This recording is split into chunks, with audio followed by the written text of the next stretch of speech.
안녕하세요. 여러분, 식구, 인구의 공통된 한자가 뭔지 아시나요? 식구는 먹을 식의 입구, 인구는 사람인의 입구자가 합쳐진 단어입니다. 두 단어 모두 입구자가 들어가죠. 입은 언어를 사용하는 기능도 하지만 사람의 가장 기본 생활 요소인 음식을 먹는 역할을 합니다.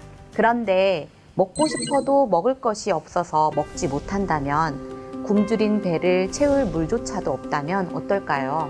세계식량농업기구에서 발표한 세계식량안보와 영양보고에 따르면 전 세계 인구의 약 9분의 1인 8억 명은 오늘도 배가 고픈 채 잠이 든다고 하는데요.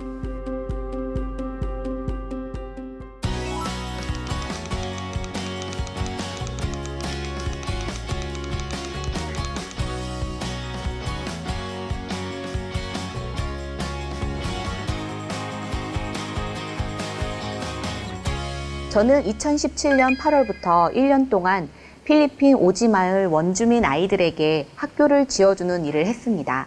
그때 만났던 필리핀의 노는 참 신기했습니다. 한국은 쌀 농사를 1년에 한 번만 짓기 때문에 여름에는 초록색이었던 논이 가을이 되면 다 같이 노랗게 되어 추수를 하죠. 그런데 필리핀은 산모작을 하기 때문에 어떤 노는 방금 논을 끝낸 모습이고 또 어떤 노는 추수를 앞두고 노랗게 익은 모습이었어요. 이렇게 쌀 농사를 1년에 3번씩이나 하는 필리핀 사람들은 쌀밥을 배불리 먹을 수 있을까요? 제가 1년 동안 있어 본 결과 아니었습니다. 산속에 있는 오지마을의 가난한 사람들은 특별한 일에만 쌀밥을 먹을 수 있고 평소에는 주로 산에서 농사지은 옥수수를 주식으로 먹었습니다. 필리핀도 원래는 쌀 수출국이었지만 폭발적으로 늘어나는 인구와 낮은 생산성, 그리고 정부의 잘못된 정책으로 대기업에게 농지를 팔아 쌀을 생산할 수 있는 농지가 없어 지금은 쌀을 제일 많이 수입하는 나라가 되었습니다. 식량이 부족하면 취약계층의 배고픈 아이들은 제대로 성장을 할 수가 없고 또 학교에서 공부에 집중도 할 수가 없어요. 그래서 결국 건강하고 행복한 삶을 살 수 없게 됩니다. 세계식량기구에 따르면 세계의 농업 생산량이 정상적이라면 120억 명을 먹여 살릴 수 있다고 합니다. 이미 충분한 식량이 있다는 얘기죠. 하지만 전 세계 농지의 4분의 3은 육류를 대량으로 생산하기 위한 사료 경작지입니다. 고기를 좋아하는 사람들이 점점 늘어났기 때문이죠. 그리고 단 하나의 작물만 집중적으로 재배하다 보니 땅은 황폐해지고 있습니다. 또한 식량이 투기의 대상이 되어 2007년 세계 금융위기가 왔을 때 필리핀에서는 쌀값이 2배 이상 폭등하면서 많은 사람들이 고통을 겪었습니다. 그때 사람들은 평소 먹던 음식을 먹지 못하고 죽을 끓이거나 옥수수나 고구마를 먹어야 했습니다.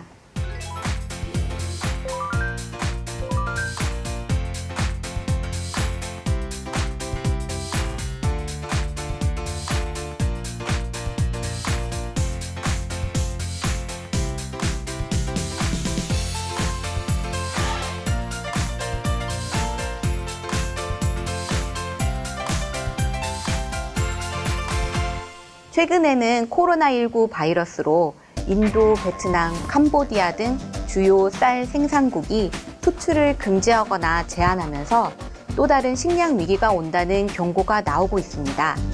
14억 인구의 중국은 이미 1년치 소비량을 비축하고 있으면서도 더 많은 쌀과 밀을 비축하겠다고 발표했습니다. 배고픈 사람들에게 돌아가야 할 식량이 창고에서 썩게 될 수도 있게 된 것입니다. 각 나라들이 가지고 있는 식량의 이동을 막아 세계 유통망이 깨지면 가장 큰 영향을 받는 나라는 아프리카와 중동 일대의 빈국들입니다. 세계식량계획 WFP는 코로나19 바이러스 이후 식량 지원 계획을 늘렸지만 코로나19 바이러스로 인해 작년보다 2배 늘어난 2억 6,500만 명이 심각한 식량 위기를 겪을 수 있다고 예측했습니다. 또 이미 기아의 위기에 처해 있던 사람들이 식량 공급의 위기에 처하면 영양 부족이 심해져 면역력이 약해지고 코로나19 바이러스 또한 퍼지게 되는 악순환이 생길 수 있습니다. 세계 식량 문제는 무역 자유화 시대, 약소국 식량 생산 인프라가 파괴되고 극소수 식량 강대국에 의해 시장 가격이 좌지우지되면서 심해졌기 때문에 국가 단위에서 다각적으로 협력하여 세계 식량 시스템을 지켜나가야 합니다. 만약 슈퍼마켓에서 생필품을 사재기하는 사람들처럼 모든 나라가 자기 나라만 생각한다면 어떻게 될까요?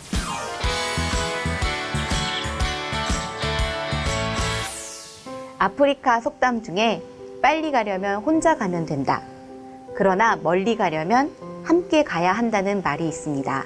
지금도 저녁밥을 먹지 못하고 배고프게 자야 하는 아이를 생각하면서 세계 시민으로서 함께 살아가기 위해서 나는 무엇을 할 수 있을까요? 환경부에 따르면 하루 평균 약 15,900톤의 음식물 쓰레기가 배출된다고 하는데요. 음식물 쓰레기 처리 비용으로는 서울 월드컵 경기장 3개를 짓고도 남는 8,600억 원이 사용되고 있습니다. 또 유통기한 경과로 인한 가공식품 폐기 비용만 해도 한 해 1조 3천억 원이 넘는 것으로 추정된다고 하는데요. 유통기한과 먹을 수 있는 소비기한은 다르다는 거 알고 계셨나요? 유통기한은 유통업체가 식품을 판매할 수 있는 기한이고, 소비기한은 표시된 보관 조건에서 소비해도 안전에 이상이 없는 기한을 뜻합니다. 보통 유통기한보다 소비기한이 더 긴 것이죠. 이런 음식물 쓰레기를 줄이기 위해 세계 각국에서는 푸드 리퍼블을 하고 있는데요.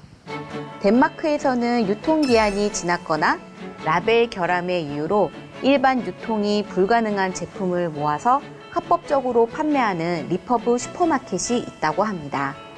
우리나라에서는 지난 7월 2일 국회에서 유통기한을 소비기한으로 바꾸는 식품 등의 표시 광고에 관한 법률 개정안을 발의했는데요.